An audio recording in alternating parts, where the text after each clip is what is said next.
I've sat in a lot of quiet rooms over the last 50 years, listening to the hum of machinery and the low murmur of men waiting for a signal that never seems to come.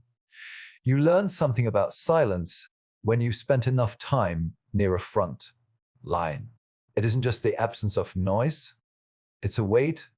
It's the feeling of 1,000 held breaths across a desert or an ocean. And today, that silence is hanging over the Persian Gulf, and it's heavier than I felt it in a long, long time. We are told the war is almost over. We are told that the ink is dry on the pens and the deal is sitting there on a mahogany table in Washington, just waiting for the final nod.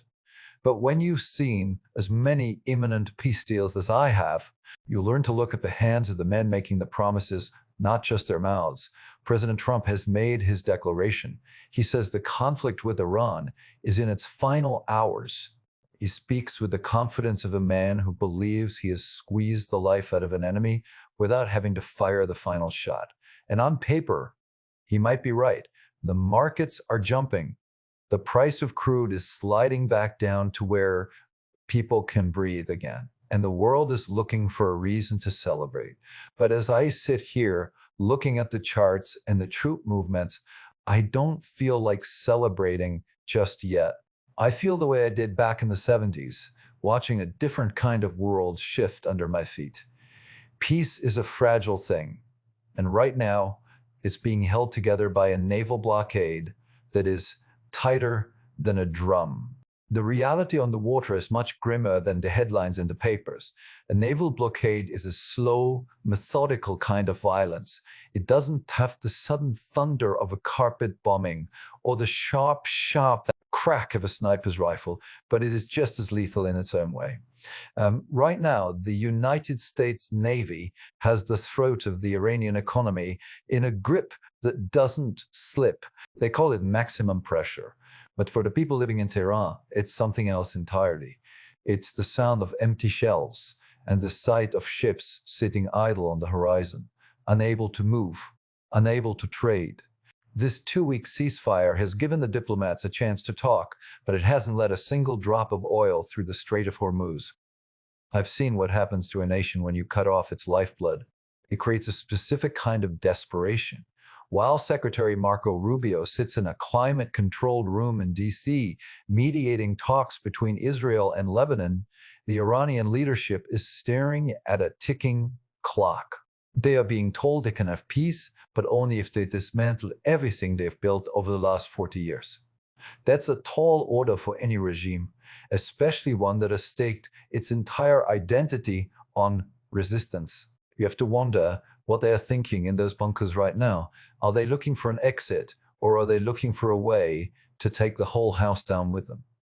I've seen men backed into corners before. They don't usually come out shaking hands. They come out swinging because they feel they have nothing left to lose. When I was a younger man, we used to talk about the domino effect. We thought that if one piece fell, the rest would follow in a predictable line. And looking at the Middle East today, I see a different kind of pattern forming. It's not just about Iran anymore. Over in Washington, something historic is happening, or at least that's what they want us to believe. So for the first time, we have representatives from Israel and Lebanon sitting face to face. This isn't a backroom deal or a whispered message through a third party. This is direct. They're talking about a future without Hezbollah, the very force that has defined the border for decades. Ambassador Moawad is there, representing a Lebanon that is tired of being a battlefield for other people's wars. It sounds like progress. It sounds like the kind of thing we used to dream about when we were pulling shifts in the mud. But we have to be honest with ourselves about what dismantling influence actually looks like. You don't just vote a militia out of existence when they have thousands of rockets buried in the hillsides. You don't just ask them to go home because a diplomat in a suit said the war is over. I've seen what happens when you try to erase a shadow. The shadow just moves. There is a specific kind of tension that comes when the world starts to get hopeful too quickly. I see the oil prices dropping, and I see the relief on the faces of people who are just glad they won't have to pay the $5 a gallon anymore. So that relief is real, and I don't begrudge anyone for it. But hope is a dangerous lens to view a war through. If this ceasefire holds, if the Strait of Hormuz reopens, then yes, we might see a return to some kind of stability. But what if it doesn't? The president has been very clear. If the deal falls through, the next step isn't more talk. It's the energy sites. It's the refineries. It's the infrastructure that keeps a country from sliding back into the 19th century. When you make a threat like that, you have to be prepared to follow through, or you lose the only leverage you have. And if you do follow through, you aren't just hitting a military target. You're hitting the ability of millions of people to stay warm, to eat, and to live. I've walked through the ruins of cities that used to be thriving hubs of commerce. It's a smell you never forget. The smell of cold concrete and extinguished hearths.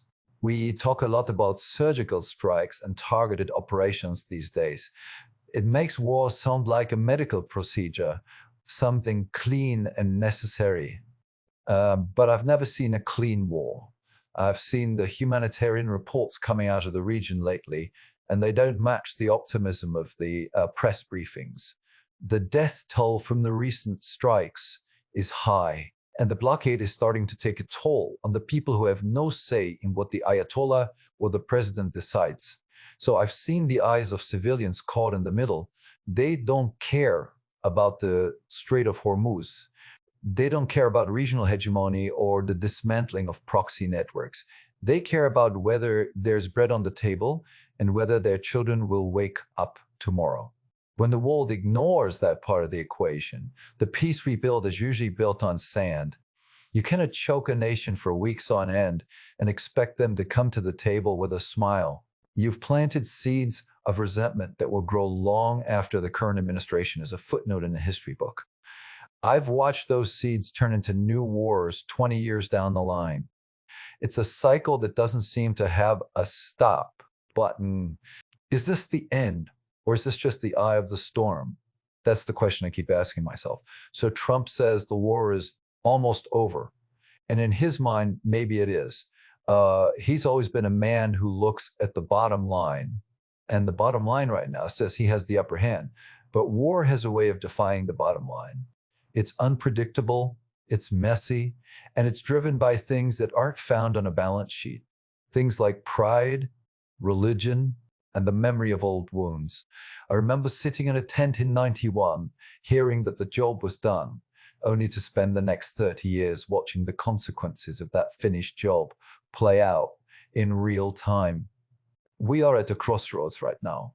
If Rubio can actually broker a deal that moves Hezbollah out of the picture, and if Iran actually agrees to step back from the brink, we are looking at a new Middle East. It would be a feat unlike anything I've seen in my lifetime. But if this is just a pause for breath, if the blockade continues to starve the innocent until someone snaps, then the fire that comes next will be much harder to put out. The most unsettling realization I've had lately is how much we rely on the restraint of men who aren't known for it. We are counting on the Iranian leadership to accept a humiliating deal because they are hungry. We are counting on the US administration to know exactly when to pull back before the pressure causes an explosion. And we are counting on the groups in Lebanon to simply fade away. So that's a lot of ifs to bet the global economy on. I've seen what happens when the ifs don't go your way. I've seen the sky turn black from burning oil, and I've seen the long lines of people fleeing homes they will never see again. I don't say this to be a pessimist. I say it because someone has to remember what the stakes actually are. We aren't just talking about gas prices. We are talking about the lives of thousands of sailors in the Gulf and millions of people on the ground. We are talking about the stability of a world that is already feeling pretty shaky. It's easy to be loud and bold when you're behind a microphone or a podium. It's a lot harder when you're the one holding the rifle or the one waiting for the lights to come back on. I want to believe the president is right. I want to believe that the war is almost over and that we are walking into a new era of peace. Nothing would make me happier than to be wrong about the dangers I see, but my experience tells me to keep my boots by the bed. We are in a delicate moment, a transition between the old world and whatever is coming next. As you watch the news tonight, don't just look at the headlines. Look at the faces of the people in the background. Look at the ships in the water and ask yourself, if this were your home, if this were your sea, would you feel like the war was over? So we have to stay sharp and we have to stay informed. And I've seen too many people sleepwalk into a tragedy because they thought the hard part was finished. What do you think about all this? Do you see a path to real peace, or are we just watching the fuse burn down? If you found this perspective helpful, please hit the like button. It helps get this message to more people who need to hear a different side of the story.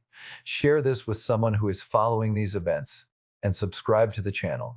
I'll be here keeping a steady eye on things for as long as I'm able. Stay safe out there.